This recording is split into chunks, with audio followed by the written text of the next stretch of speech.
We're live, everybody. Thank you. Thank you, Mr. Campbell. Just in case you didn't catch that, we are now live.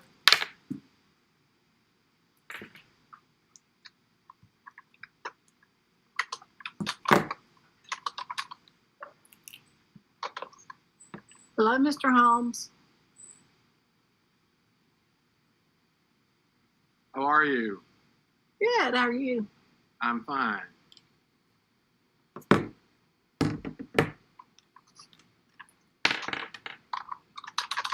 Jen, you slipped in there too. Good night. How are you?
Okay, everybody, it's a couple of minutes before it's time to gavel the meeting to order. It's a long-standing tradition of Simpsonville City Council to ask for a volunteer to deliver an invocation prior to starting our meeting. Since we don't have the public available, I'll ask if any member who is represented here in the meeting with us would like to volunteer to deliver the invocation.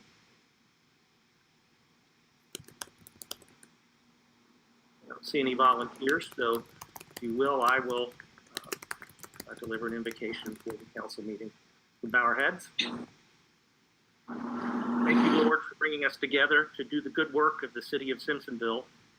Guide us in making equitable and just decisions that meet the needs of all our citizens and our beautiful city.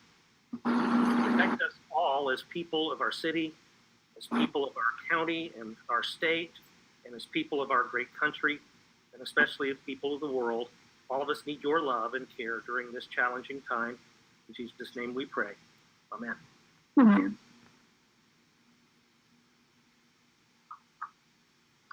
Just a few seconds to go to 6:30. I believe all of council is present.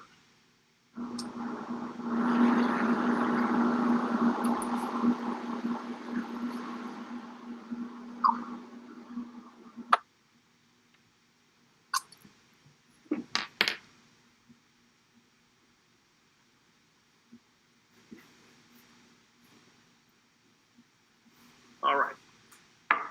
Call to order the Simpsonville City Council business meeting for July 14th, 2020. City Clerk Long, would you call the roll, please? Yes, sir. Councilmember Gooch. Here. Councilmember Kelly. Here. Councilmember Houlihan. Here. Councilmember Roche. Here. Councilmember Cummings. Here. Councilmember Hutchings. Here. Mayor Shoemaker. Here. You do have a quorum. Thank you, Clerk Long. Next item on the agenda is approval of the minutes from June 9th, 2020. All members of council will have reviewed these minutes. Are there any revisions, corrections to the minutes?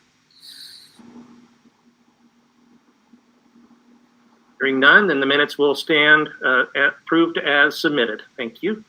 Next item on the agenda is citizen comments. We had no one who was withstanding in the city deliver any comments for us to have tonight.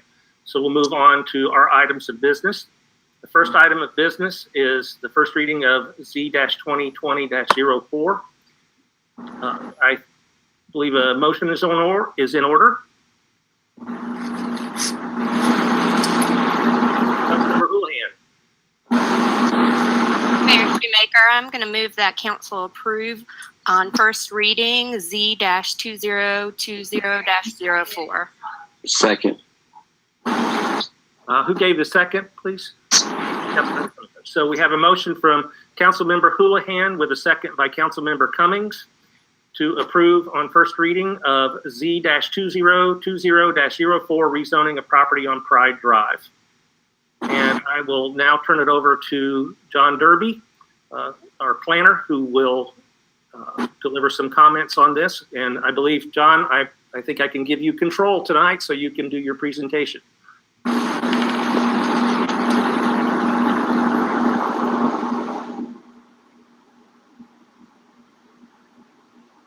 All right, Mr. Derby, you are now the presenter. Thank you, Mr. Mayor. Good evening, Council.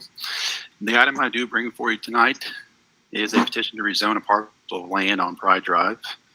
You should have received my staff report. The applicant tonight is seeking to rezone this property from its current designation, business industrial, to business general. The applicant is with CCCBI, and upon rezoning, is looking to move their facility from 421 Southeast Main Street and construct a ground-up facility to expand their business. On the screen in front of you is an aerial photograph of this location depicting the spot in green as the petition. And this is depicting the current zoning at this location. Nothing has changed from the committee of the whole meeting.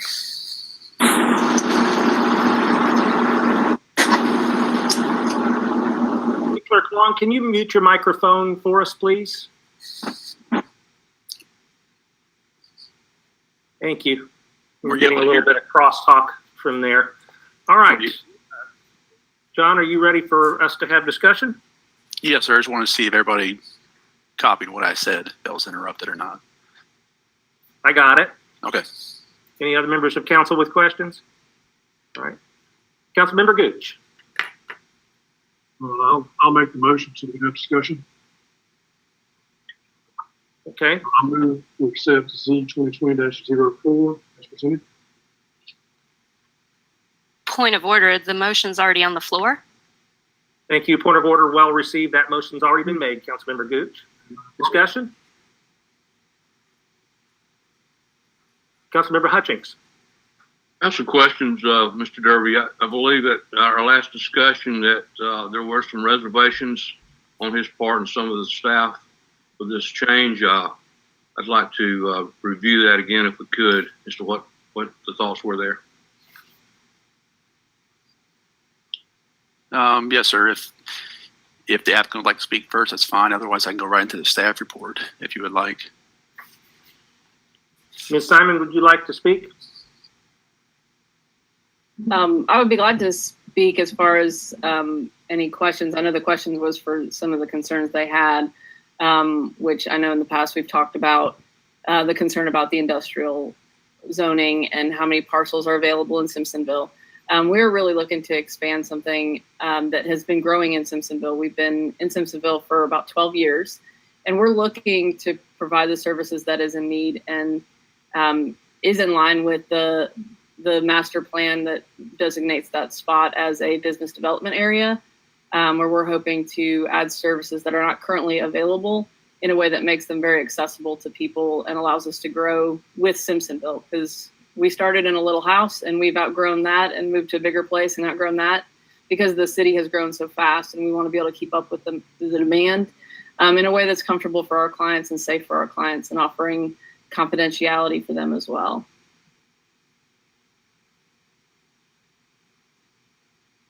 Okay. Mr. Derby, would you like to answer Mr. Hutchings' question now? Go ahead and make your recommendation. Absolutely. If you don't mind, give me control, I can go back through a couple more slides I'd like to show. Hold on one moment. I'll send it to you.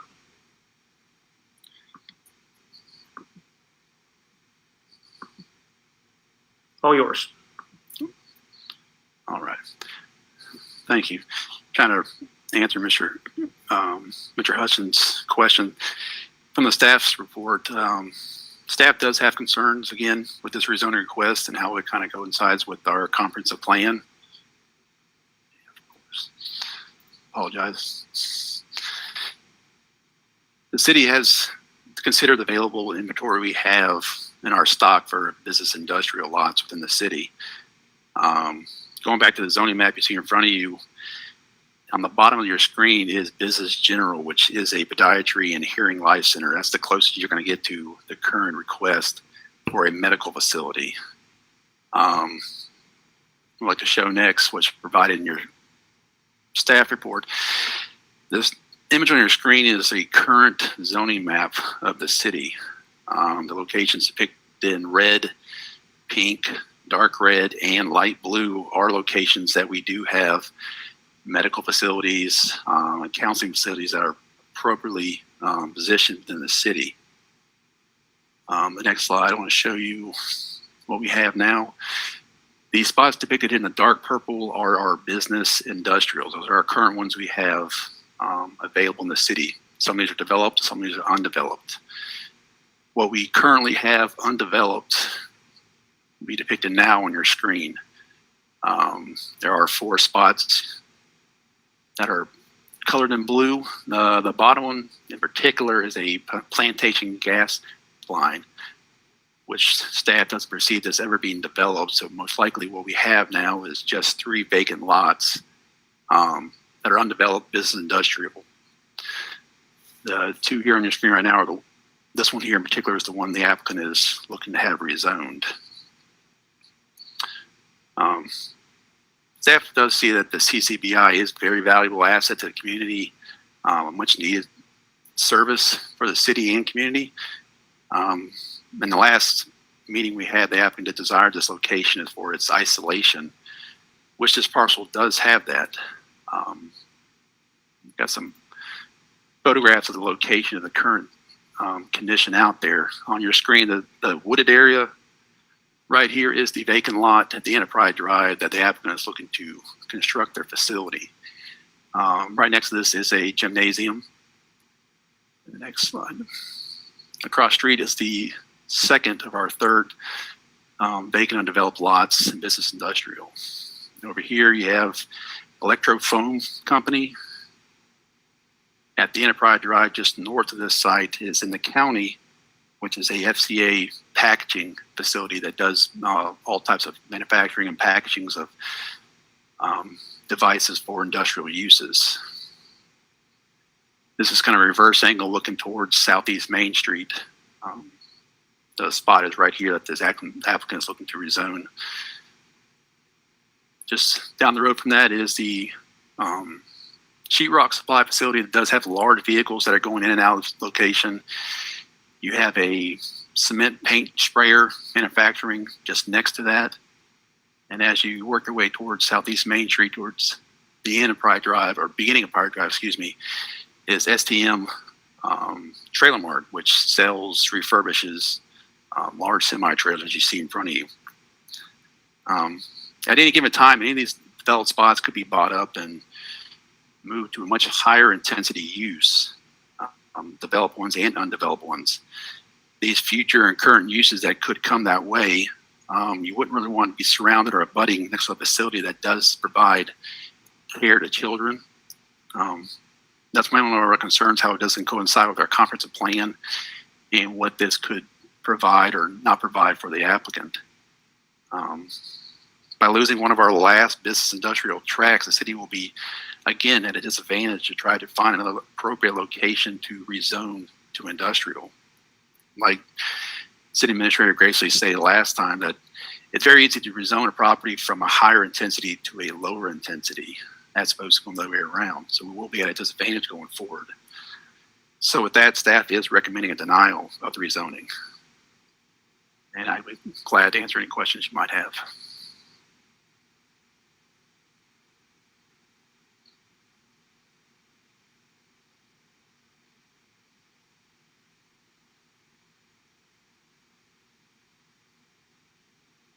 Okay, thank you, Mr. Derby. Any other members of council with questions, discussion? Councilmember Gooch? Thank you. I have a question for Ms. Simon. It is Simon, is that correct? Some of the issues that were pointed out, not so much with what could the loss of use of the property, but more along the lines of the things surrounding the property. How would that affect your patients? I think you're a much better judge of that than any of us will be. Could you explain how that might work? If something else moves in there that could be, is there something that could move in there that could be detrimental to the facility? Part of the reason we're looking at a larger parcel is that allows us to create kind of a protective green space barrier between us and any of the locations. The backside of the property borders property owned by Prisma Healthcare, which is very predictable. Our plan would be to actually create a driveway that positions us more towards that side with at least a 20-foot tree barrier on all sides of the property. In addition to what the existing trees, also adding some evergreen trees that would then produce that sound barrier. In addition, we would be constructing the building in light of the fact that we would be surrounded by industrial things, and so sounds could change. And so we would be, looking at insulation that's sound quality appropriate. This is something that's in line with our office already because, when I work with kids that sometimes aren't as happy as we'd like them to be, they're loud, and so we already have to do sound insulation at a level that is pretty intense. We were in an office that was right across from the railroad tracks that shook the office every time that the train drove by.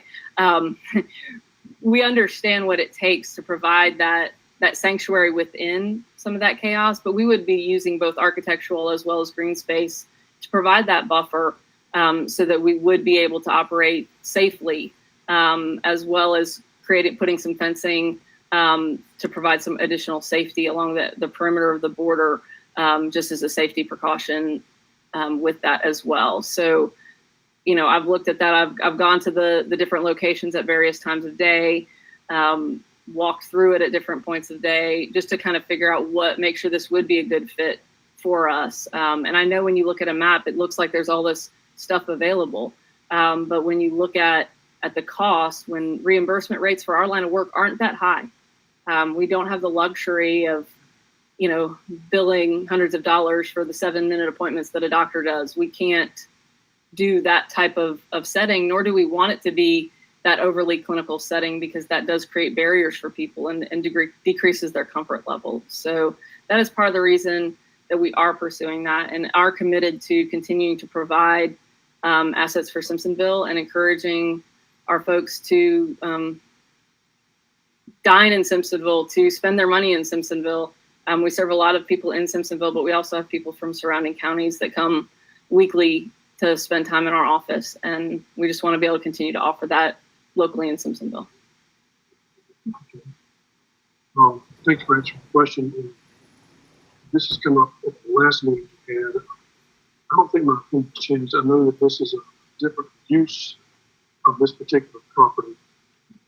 But I've watched that property down there I've lived here my whole life, and it's almost never been developed.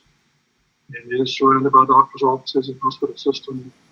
Up on the main road, you have a doctor's office, hearing center directly across the street from it. I'm not sure what that facility is now. Maybe empty. It's everything from a trophy shop to a warehouse. But as you go back, you do have industrial, and it is small industrial. But it has just almost never been developed. I would much rather see the land developed, used, enter the tax base, and have a purpose than it sits there for another 30 years. I know that there's some development that's occurred, and the sewer line and all will carry now potentially a facility that is industrial. But from looking at what our economy is in Simpsonville, it's not industry. It is commerce, it's doctor's offices, it's restaurants. I know this is a different use for that particular piece of property. It does limit our industrial base. I'd like to see something happen down there rather than wait another, I don't know how long before something comes in. So I am in favor of this. Thank you.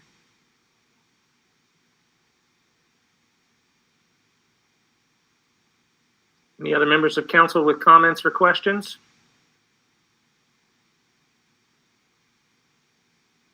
Okay, I don't see anybody raising their hand to get my attention. So I have a question for staff, either Mr. Derby or Ms. Gracely. Do we have any read on why we've got 4 industrial properties that are available in the city? Any read on why those properties haven't been taken up? Discussion about maybe this property specifically, but in general, the 4 properties are available. I can kind of reiterate, we kind of spoke about at the last meeting about these being undeveloped for so long.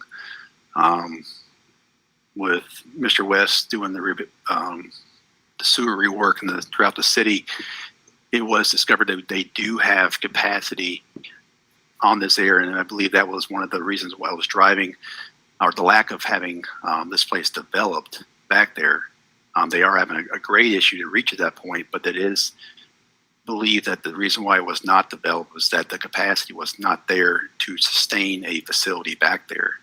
But after the recent development, it is determined there is enough back there to sustain a business, manufacturing business, particularly. The other development over there that I showed on the map is next to Caterpillar, which is on Cox and Richardson. That one I'm not too familiar with the details of why that was not developed. That's belonging to the neighboring parcels who wants to hold on to that for a future development or expansion, which leaves the Plantation Pipeline location, which I spoke about earlier, as being a place that most likely won't be developed just because the gas pipeline does not want people messing around on their property and want to leave it as is to protect their asset. That's about as far as I can. So I want to make sure I understand what you said correctly about this particular property. And it seems like it would apply to the one across the street that's available as well, that there was a question about sewer capacity and that question's been resolved. When was that resolved? I believe, sorry, go ahead. I was just going to answer that question for you. It was resolved when IPR began the cured in place lining of the sewer system, and all of the major sewer rehabilitation work started in the city about 2 years ago. Well, really more like 3 years ago now. We've increased capacity by a lot in many areas where we thought there was no sewer capacity before. As we've lined the pipes, we've determined that there's not as much inflow and infiltration, and there's more flow available in those pipes than we had thought in the past. So just to be clear, it seems like one potential barrier to having this property go into industrial use has been resolved. So my next question is about, and I think it goes back to something that Councilmember Gooch was talking about, was bringing this property in as you know, get it generating tax revenue.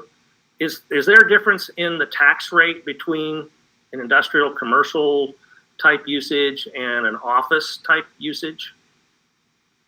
So an industrial manufacturing use is assessed at 10.5% of the assessed valuation of the property, and a commercial property is assessed at 6% of the assessed valuation. So there would be a difference in the taxation of the property based on its use. Okay. So it's potential that we could, if this property were to go into commercial use, that we could be seeing a long-term loss of revenue. And I don't want to make this about the money, Ms. Simons, but you brought up money. You mentioned that this property was a less expensive route for you to take. You know, I think you've kind of introduced this as fair ground to discuss. I just want to make sure that we understand that as a council. I understand exactly what Councilmember Gooch is saying, that, you know, this kind of use is something that is, I think it's attractive for the city of Simpsonville in terms of the type of use that it is, as opposed to having an industry of some type go in there. I I am concerned, but I think you answered my question, Ms. Simon, about the neighbors.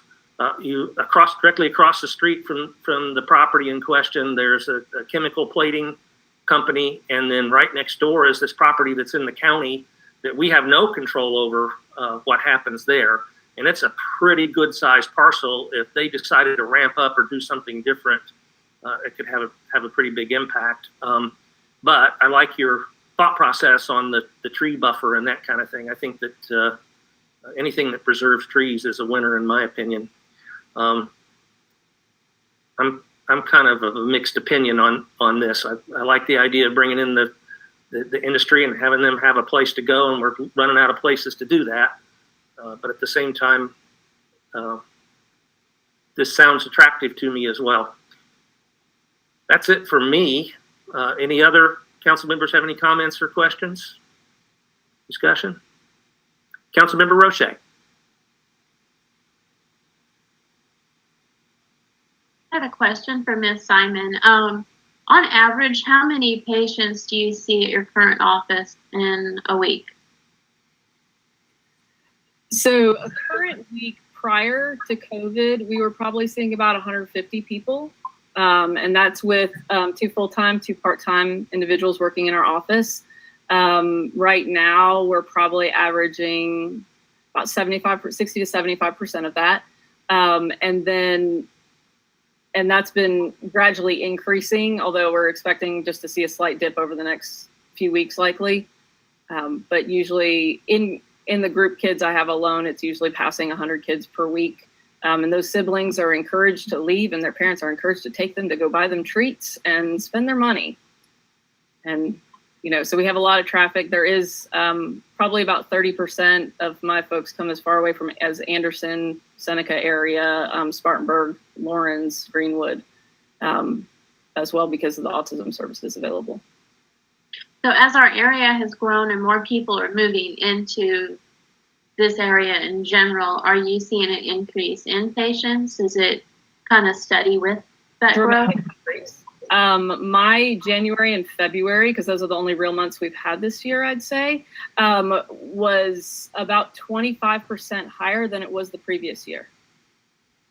So we're seeing that grow to a point that we really need to be able to have room for 2 to 3 additional therapists at least to be able to meet the needs of the growth of Simpsonville. And based on our last conversation when we first talked about this in a meeting, you have looked for other areas in Simpsonville and just not found anything that had the right fit, correct? Yes, ma'am. We have a unique niche. When you think about having a 4 family members that aren't happy with each other in a room with you, it can't be an 8x8 exam room in a medical office. We can't, deal with that in the same kind of way. We have to have rooms that are suitable for groups alongside rooms that are suitable for families or individuals. And so it's a very unique type of building. We don't need the sinks in every room like a medical office. And so we find that everywhere we've looked has had so much wasted space.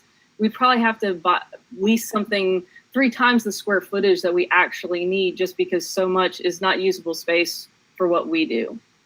Which would be investing lots of money into places that were built, 20, 30 years ago, that we'd be leasing, because most of those buildings that are in your medical, zoned areas, they're already existing buildings that are only available for lease. The ones that have been available for purchase just aren't in a good location for the amount of traffic in and out and the timing that we have to function in. Thank you. I just want to say that I feel like the service that you're offering is incredibly valuable, probably becoming more so by the day with everything going on in our country, in our state. And I would really hate to lose this facility and this service to another city because we decided we needed a few percentage more, in tax revenue. I don't see an industrial place really bringing that kind of business that Ms. Simon's talking about. I understand the value that I have 6 kids. So when I used to have to take everybody everywhere at the same time because many of them were younger, I would drop some off for appointments, music lessons, that sort of thing. I'd take the younger ones to go do something like get ice cream, pick up a pizza, do some shopping for school. So, it's a constant stream of revenue when you're actually bringing families in for a service like this. And I just really would hate to lose that to another city over a zoning issue. I feel like also if we were going to have an industrial need met with this land, it would have happened by now. It's been sitting there. I forget in my notes. Maybe Mr. Derby can tell us how long that property has been sitting there. I thought it was considerable enough that the benefit right now definitely outweighs, letting it sit there. We don't have any potential offers for anything industrial currently. I'd really hate to lose this opportunity. So I'm all for moving her.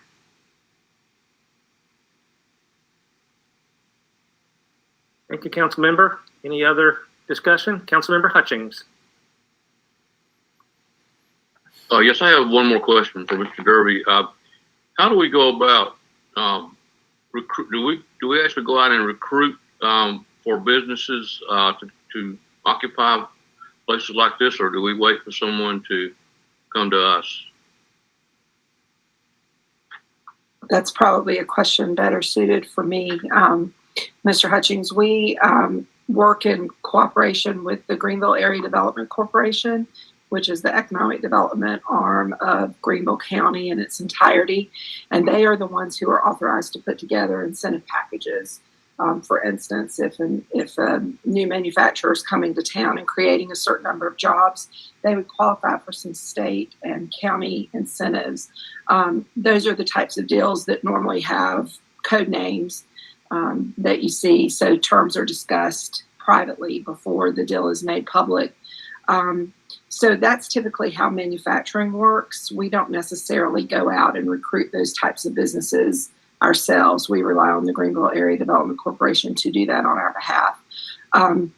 We do, try to do some recruitment with commercial businesses, particularly, as you know, through our downtown master plan, we did the market analysis and economic assessment, so we know where retail leakage is and things like that. So yeah, we would typically do those types of recruitments, but when it comes to manufacturing, not so much, because all of those requests generally get filtered through the county level. And then if it's in our municipality, we become involved at that point.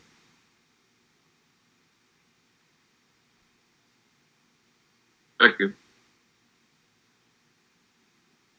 Is there any other discussion? Seeing nobody asking for the floor, are we ready for the question? All right, I'm going to go ahead and deliver the question on the motion to approve on first reading of Z-2020-04 rezoning of property on Pride Drive. We will have a roll call vote. City Clerk Long, will you call the vote, please? Councilmember Gooch, Yes. Councilmember Kelly, Yes. Councilmember Houlihan, Yes. Councilmember Roche, Yes. Councilmember Cummings, Yes. Councilmember Hutchings, Yes. Mayor Shoemaker, Yes. unanimous, motion carried. Thank you, Clerk Long. All right, everyone, the next item on the agenda is executive session. And at this time, I believe it's appropriate to have a motion. We are considering going in to executive session for the discussion of the performance of an employee in the administration department. Do I have a motion? Councilmember Houlihan? Mayor Shoemaker, I'm going to move that council go into executive session for the discussion of the performance of an employee in the administration department. Do I have a second? Second. Councilmember Kelly? Second. All right, we have a motion by Councilmember Houlihan with a second by Councilmember Kelly to go into executive session for the purpose of discussion of the performance of an employee in the administration department. Discussion? All right, I won't repeat the question. City Clerk Long, will you please do a roll call vote? Councilmember Gooch, Yes. Councilmember Kelly, Yes. Councilmember Houlihan, Yes. Councilmember Roche, Yes. Councilmember Cummings, Yes. Councilmember Hutchings, Yes. Mayor Shoemaker. Yes. So at this time, Unanimous, motion carried. excuse me, thank you very much, City Clerk Long. At this time, Simpsonville City Council will be going into executive session for the purpose of discussion of the performance of an employee in the administration department. And Mr. Campbell, if you would please end the live stream now and let me know when you have done so. For those who are on the live stream, we will return to session in public. If we decide to have a vote coming out of executive session, we may adjourn from the executive session.